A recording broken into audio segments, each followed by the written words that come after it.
Good afternoon, ichinausing. Kasi agi video se good afternoon dagi haure si nungthin ki chakni haidi pungtra ne thoi matungi karola kha be bang ngaure doi man sabji am tahonge doidi siti lisaga alu goina thonge ado makha taba video jengmina si hojik chak tongna kolik phengba loire ado kainum tang mayam da sum share tawjage aina yenguse akogi isingje kaino boarding gi na ba aduna iron oibani na kap angau basingse manungda khara musalli dak oya bako adudo aina ngasaine chak thongba ching chamagi isingdo chengi do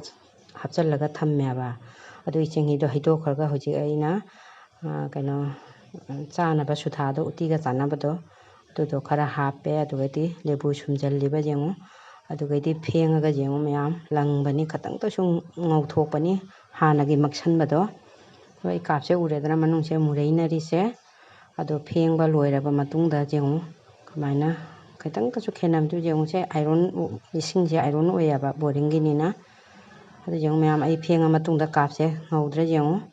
asai dugati khara de ngauthokpani aba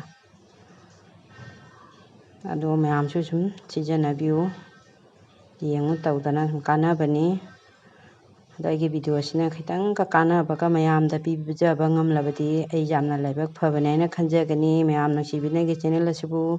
support tawbiu video jengbiri bichilna punamakpu taram nokcheri jamna nusije like tawbiu mayam mamang daina paukhong ama chanjibado ngasi mayam da haidok charage adudi aina haigibado ado sini si jengo mayam se jengo lo tespata koina kaithendagi leiraga thongaga chadana langthokibado kaino haito tespata sini mayam tespata sida koi chadena ko hinjangdagi lawthoga langthokiyaba ko aduni mayam arau binu ado ai mapanda laibak thirebi kanagumbi ama khakamu jenghanjarake mapanda thoksi kanagumbi ga jenghanjarake laibak thibi leisi jengo ai channel gumna support tobinaba leitabi ai chele mathonai bisi jengo phajadra topta thari mi jengo am phajana sali machu che ko phajamni ko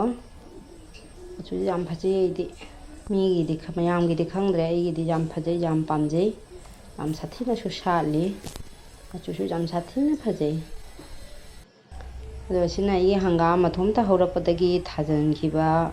dani mapanda ne bako ado hangam se pang phadi phade ado sum jengbadi jajare aduga sina aprajita mathonai bini mayam jamna su sali asigi jam kana balaiye kaino kanghallaga ne sigi cha thakmane hakchang chawthokpa mi gi ne mayang kangsannan bangame ado ai di thakcharoida mayamna ise mina ne nayang kangbana lore hana de ai saje khara pharme ba handak ti jam jang kangsalle ado ai di thakcharoige mayam masa mayang kangsananningba mi di thakpiu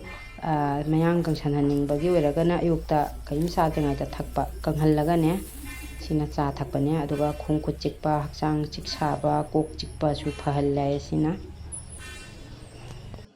asina igi morok yengu kharani mamangdaina jenghanjakhibado mapana nauba sagalai kai morok oituno khangde aina ahanba panbani aina pamjaba manam nungsibi morok to gi morok to adu oiramme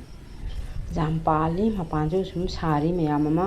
aduga son side siga ne ipat pathari manaka akhogi kaino kase maton kase chumana tawira khangde